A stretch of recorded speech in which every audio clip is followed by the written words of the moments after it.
PCOS मध्ये वजन कमी करणं इम्पॉसिबल आहे असं ऐकलं असेलच तुम्ही. Hello guys, welcome to day 2 of nutrition week series. आज आपण बोलणार आहोत PCOS बद्दल. PCOS मधला मेन इश्यू असतो हॉर्मोनल इम्बॅलन्स, ज्याच्यात सगळ्यात महत्वाचं येतं हे इन्सुलिन रेझिस्टन्स, ज्याच्यामुळे तुमच्या बॉडीमधला शुगर स्पाइक वाढतो, इरेग्युलर पिरियड्स वाढतात, ॲक्ने वाढतात आणि PCOS रिलेटेड इतर सिम्पटम्सवरतीही त्याचा इम्पॅक्ट होतो.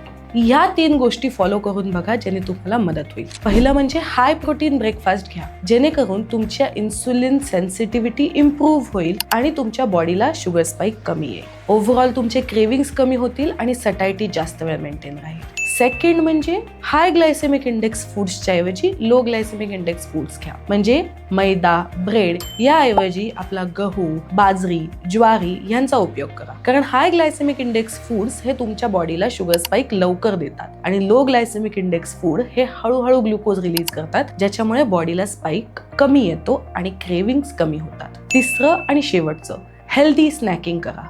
इन्स्टेड ऑफ चिप्स किंवा कुठल्याही फ्राईड आयटम्सच्या ऐवजी थोडासा मखाना, रोस्टेड चना, दाल खाकरा या गोष्टींसारख्या गोष्टी स्नॅक्समध्ये इन्क्लूड करा, जेणेकरून पुन्हा तुमच्या बॉडीला शुगर स्पाइक्स कमी येऊन ओव्हर हिटिंग आणि क्रेविंग्स कमी होतील. सो PCOS हा लाईफ लॉंग स्ट्रगल नाही. तुमच्या प्लेटवरच्या छोट्या छोट्या चेंजेसमुळे आपण हॉर्मोनल बॅलन्स पुन्हा नॉर्मलला आणू शकतो. सो या टिप्स फॉलो करा आणि कुठली टिप तुम्हाला जास्त बेनिफिशियल ठरते हे मला कमेंटमध्ये सांगा.